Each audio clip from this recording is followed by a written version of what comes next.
era against your era. They're lucky that Dexter's not 10 years younger. Top 5 greatest bodybuilders of all time. You're not going to find me talking about how to use anabolics with anybody. You ever gotten into a fight with any of these guys? I pushed a lot of buttons, trust me. Whose fault is that, though? I heard you say something like, what is the Olympia doing for you athletes? They don't owe us anything. It's just like boxing. Like, if you're a boxer. Well, listen, we're not a union. Hold on. This is not the NFL, and it's not the NBA. You've got Flex Lewis coming back. Hottie Chupin's coming back. Does Phil Heath come back or not? The Olympia does not need Phil Heath to make the Mr. Olympia. I'm not saying that. Of course it doesn't. How can he sit at home and watch the competition that made him who he is? You're sensitive. I'm not sensitive. Sean. In terms of what? Are you kidding me? The Olympia was bigger and better than it's ever been, even though Phil wasn't there. All I'm saying is it's bigger than any bodybuilder. It's an institution.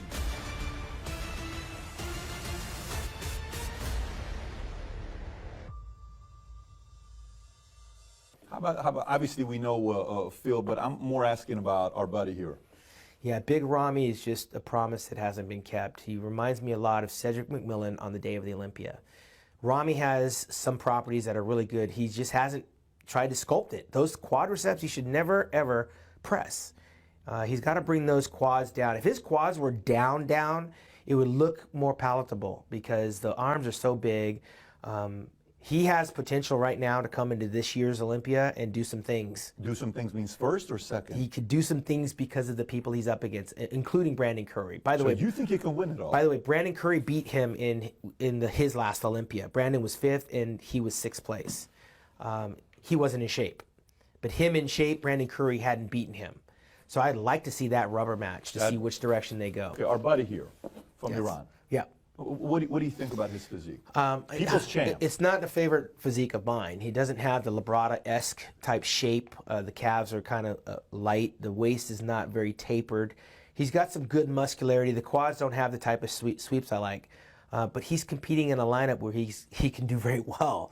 This is not one that's going to do very well in my era. Absolutely not. Top 10? Not in the top 10. Not in the top 10. Not in the top 10. I can name top 10 physiques that in my era that could beat Hottie, but he's right where he needs to be in this era. What are your thoughts on El Somebody? I was always a fan of El Somebody as a physique. I didn't know him obviously personally, but as a physique, I thought it was interesting. Yeah, I wasn't a big fan of Nasser's physique. Here he beat Dorian. This is 97, I'm assuming. He beat Dorian not only from the front, but the back, and that's where Dorian's strength was, and he just beat him. I was 3rd in this competition. But Nasser was full of stuff, man. I mean, he put oil in his arms, he put oil in his shoulders, he put them in his calves. So when you know these things that some of the bodybuilders are doing. He had to do surgery for his shoulders or something. Absolutely. Like that. So me being an artist, knowing the things that Nasser was doing, I'm not going to say it's an unfair playing field, but to the expert eye, you can see the things he was doing, and he should have been marked down for it. And later in his career, he couldn't make the top 10 of a regular open show, let alone an Olympia. So let's do the one that all your peers have been doing. Whether it's Ronnie, whether it's Dorian, whether it's Flex. Flex was the nicest out of all of them. Ronnie's reaction was very different, and then Dorian was just the first one that went through it. Current era against your era. No, none of these guys in the top 10. None of them in top 10? I said the top 10. So the one that could be the top 10 would probably be Dexter Jackson. But the other guys, no. I think 10th would be Brandon, and that's not a slap in Brandon's face. But those other guys, no. I mean, Rolly Winkler, for as good as he is, he couldn't beat Milo Sarcev. And Milo Sarcev, I think, got 1/10th place in the Olympia. Definitely couldn't beat a Chris Cormier. These guys are right where they need to be for their timing. And they're lucky that Dexter's not 10 years younger. Yeah, couldn't beat Dexter if he was 10 years younger. Dexter in his prime couldn't make the top 6 of the Olympia. And I was there. Say that one more time. Dexter in his prime couldn't make the top 6 during your era. During my era, yeah. I think Dexter would be fighting with Chris Cormier for 6th place. He's got an incredible physique. There's no question. He's a Hall of Famer. Incredible physique. Dexter, he was in the 99, 2000, and 2001 Olympia with me. He doesn't like me to remind him that he didn't beat me. He's beaten everyone else. He beat Kevin, he beat Flex. He didn't beat me, and he hates it when I remind him of that. But I'm a little bit older. I think I'm 4 years older than Dexter. But at the time, if we're talking about the 99 Olympia competition, Dexter would be fighting Chris Cormier to get into the top 6. What do you think about here? Well, there's a lot of thoughts there, man, because forget the fact that I thought I should have beat Dorian Yates. This is 94. Yeah, forget the fact that I thought I should have beat Dorian Yates. I think that Dorian in 94 was just a little too sloppy. Listen, he was big. There's no question, you can't take that away. The bicep tear was very noticeable, but when he put his hands down, the obliques were hanging over the shorts. So for that matter, you got to go with the one with the fewest flaws. Forget it that I'm not trying to say I'm perfect, but I had fewer flaws on the day. And this is where the sport of bodybuilding could have turned the corner and gone a totally different direction, which would have favored me. But I pretty much knew by the time I got to the finals that the people that were judging that show were not going to change their opinion. But they could have done the right thing, and I thought they didn't that year. I didn't hold it personal against Dorian. I held it against the system. I'd be curious to know if those judges are still around. Okay, speed round. I'll give you names. Tell me the first thing that comes to your mind. Okay. A name, first that comes to mind. Kevin Levrone. That's my boy, man. I mean, he's probably the closest one I'm to in bodybuilding. I mean, we have a love-hate brother relationship. He didn't like what I had to say about his comeback for the Olympia, but sometimes the truth hurts. When you hear it from your friend, that you know, it's even more painful. It's even more painful. Yeah. But he's come full circle and acknowledged that, you know, some of the things I was saying were coming from a good place. Ronnie Coleman. There's nothing bad you can say about Ronnie. He should have took his foot off the gas a long time ago. He doesn't blame bodybuilding for his injuries. He blames the surgeons, but I believe it's the bodybuilding. If he had taken his foot off the gas when he retired, that I think we'd be talking to a different Ronnie. Dorian Yates. Dorian, as if he was a game changer, because that's when it changed when he arrived. If there's no Dorian Yates, you probably have Sean Ray as a Mr. Olympia. You probably have a Flex Wheeler. Dorian changed the game. He ushered in the mass monsters, because no one ever thought Lee Haney was a mass monster, because he had 45. Yeah, he had the nice shape, but Dorian ushered in something that brought out the bigness and the size. How about your best friend Lee Priest?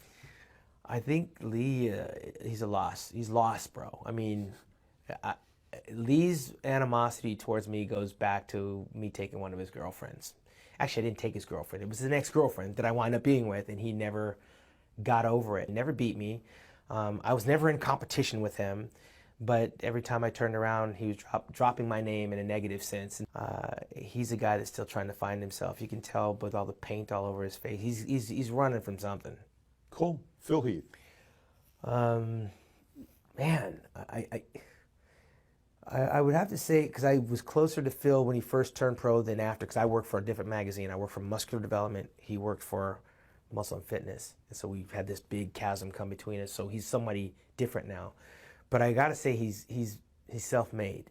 I don't think anybody can take credit for what Phil's done. The word gift is appropriate, because when we saw him, we said, holy crap, this is not something that you can just develop. He's born with it. He's got a gift. I think he could do a little bit more with it than what he's done, but maybe he's doing with it what he wants. I mean, to whom much is given, much is expected. I come from the bodybuilding elk, like that Olympia is the Holy Grail. He's got 7 of them. He's got different ideas what each one of those mean to him. But I got to tell you, I think he's done the best with what he could with it. I'd like to see him do more in the landscape of bodybuilding. If the powers that be are not allowing him, that's a different story. But I'd love to have him be more relevant, because I think for the past year he's been a little bit too invisible.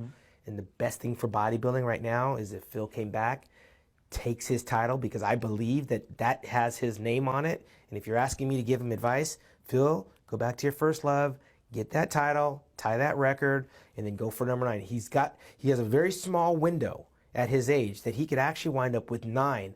All he has to do is what he's always done. Fix the problem. That's the easy part. He doesn't have to go build up bigger arms or a bigger back. But when you sit on the sidelines for a year, you become civilized. It's like coming home from war and they call you back up to go back. Getting under that weight, doing the things that you have to do, it takes a very disciplined mind. And I'm not sure he's not too civilized right now. He may be a little too civilized for that. He can't come back to fail. Like, he would have to know he's going to war. And going to war with these guys, I mean, there's nothing he needs to do other than just come in a little bit lighter. Ronnie Coleman did it in 2001 when he won the Arnold Classic Championship, before he almost died in 2001. Phil doesn't need to die to win number 8. Phil comes back, he would send shockwaves through all of these guys, because he has the tools. He doesn't have to rebuild anything. He got penalized for what they were going to be penalizing him. He knew what he was going to get penalized for. Now just fix it and come back and get your title. When's the last time you guys spoke, you and him? I talked to Phil over the new year, and I basically told him he needed to call Jim Mannion. He needed to call Jim Mannion? Yes. Okay.